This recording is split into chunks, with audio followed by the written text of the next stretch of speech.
Pada kesempatan kali ini, kita akan membahas tentang hukum asuransi.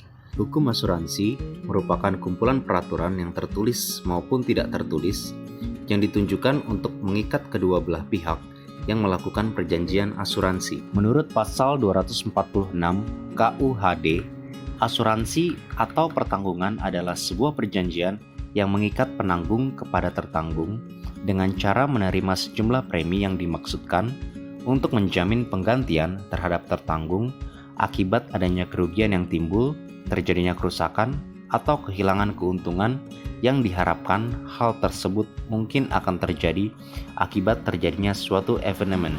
Sedangkan menurut Undang-Undang Nomor 2 Tahun 1992 tentang usaha perasuransian, asuransi atau pertanggungan adalah perjanjian yang terjadi di antara dua pihak atau lebih, di mana pihak penanggung mengikatkan diri kepada pihak tertanggung dengan cara menerima sejumlah premi asuransi untuk memberikan layanan penggantian kepada tertanggung akibat adanya kerugian, kerusakan, atau kehilangan keuntungan yang diharapkan, atau tanggung jawab hukum kepada pihak ketiga yang mungkin akan diderita tertanggung akibat terjadinya suatu peristiwa yang tidak pasti atau memberikan suatu pembayaran yang dilakukan karena meninggal atau hidupnya seorang yang dipertanggungkan.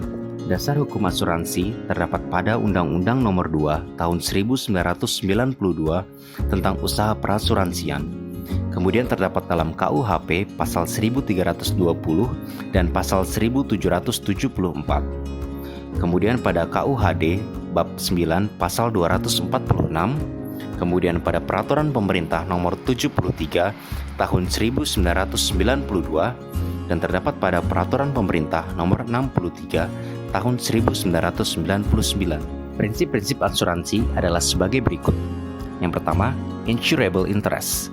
Prinsip insurable interest adalah hak untuk mengasuransikan yang dilakukan karena adanya hubungan atau kepentingan.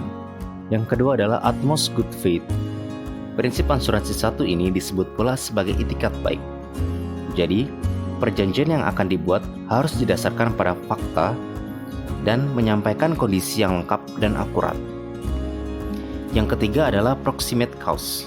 Proximate cause secara sederhana adalah penyebab utama paling awal. Prinsip ini sangat diperlukan karena dalam asuransi terdapat kesulitan untuk menentukan penyebab utama. Yang keempat adalah indemnity, sering disebut sebagai prinsip ganti rugi. Prinsip ini mengatur pihak perusahaan asuransi untuk membayarkan penggantian kerugian sesuai premi.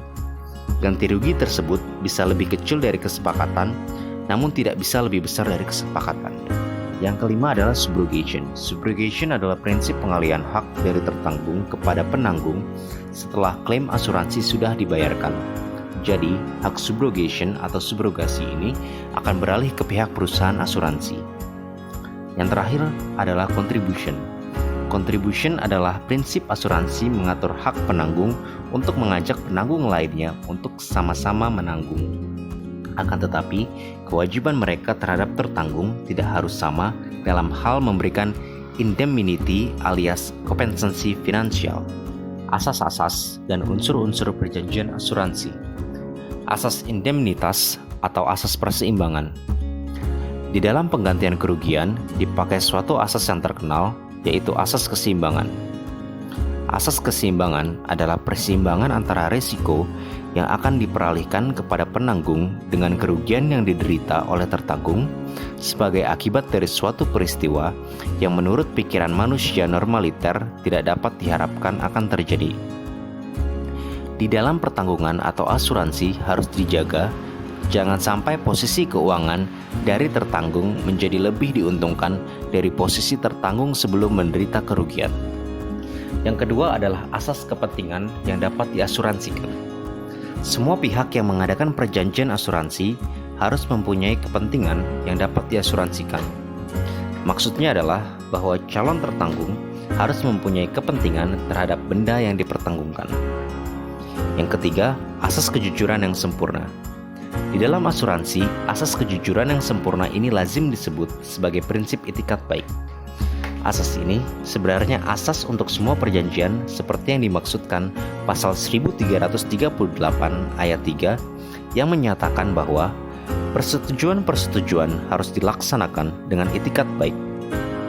Meskipun secara umum, asas itikat baik ini sudah diatur di dalam pasal 1338 ayat 1 KUH Perdata.